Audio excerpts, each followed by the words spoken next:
Kudus dalam tradisi Katolik adalah individu yang diakui oleh gereja sebagai contoh teladan dalam kehidupan iman dan kesucian. Mereka memiliki perjalanan hidup yang menginspirasi dan menunjukkan bagaimana kita dapat hidup dengan setia mengikuti Kristus.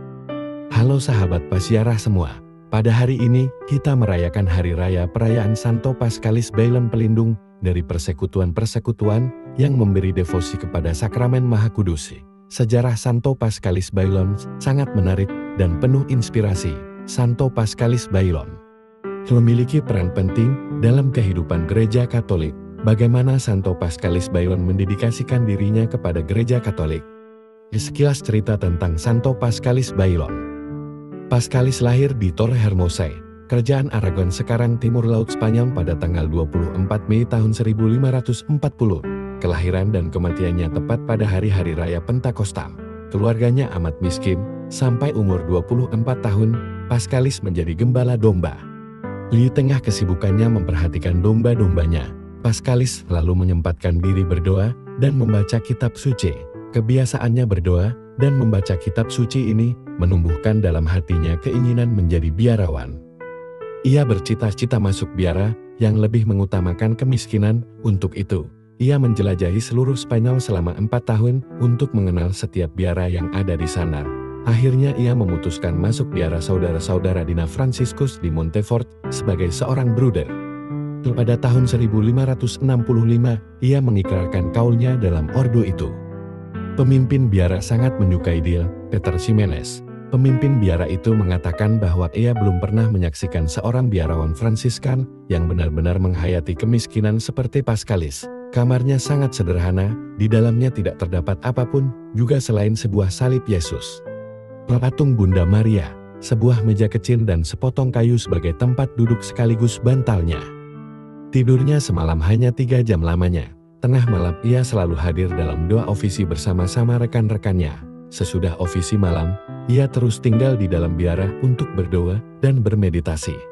Pagi-pagi benar ia sudah membuka pintu gereja dan menyiapkan semua yang dibutuhkan untuk perayaan Ekaristi. Di dalam biara ia dikenal sebagai seorang biarawan yang taat dan yang menjalankan disiplin diri yang keras. Ia menjadi sosok biarawan Fransiskan yang penuh kebijakan dan cinta kasih.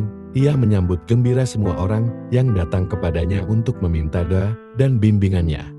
Dudley ceritakan bahwa ia melakukan sejumlah mukjizat teristimewa untuk orang-orang yang sakit dan miskin. Suatu kali ketika menjalankan tugas misioner di Perancis, ia dengan tegas melawan penganut Protestan Perancis yang menolak mengakui kehadiran nyata Kristus dalam Ekaristi Kudus. Karena itu, ia diusir oleh orang-orang Protestan Perancis.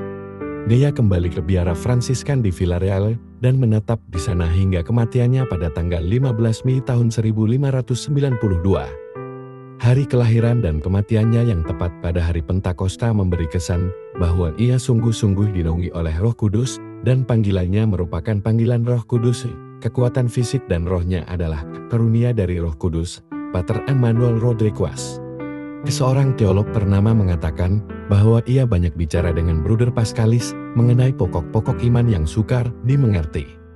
Betapa herannya bahwa Bruder Paskalis yang tidak pernah bersekolah itu dapat menerangkan soal-soal yang sukar itu dengan lebih jelas daripada dia sendiri. Santo Paskalis Bailon dihormati terutama sebagai pelindung dari persekutuan-persekutuan yang memberi devosi kepada sakramen Maha Kudus. Sebagai penjaga pintu biara, Paskalis tinggal dekat pintu biara dan gereja. Setiap waktu senggangnya dimanfaatkannya untuk berdoa di depan tabernakel. Tidaklah mengherankan bahwa kemudian Bruder Paskalis yang rendah hati ini dikaruniai penglihatan-penglihatan ajaib dan ekstase luar biasa. Saat kematiannya diketahuinya sendiri dengan pasti, seminggu sebelum kematiannya, ia pergi ke kota untuk mengadakan kunjungan perpisahan dengan semua rekannya. Jenazahnya disemayamkan di gereja dan dihormati dengan perayaan Ekaristi pada saat konsekrasi. Paskalis membuka matanya 2 kali sebagai tanda penghormatannya yang terakhir kepada sakramen Maha Kudus. Demikianlah cerita perayaan Hari Orang Kudus pada hari ini. Semoga dengan perayaan ini iman kita bertambah.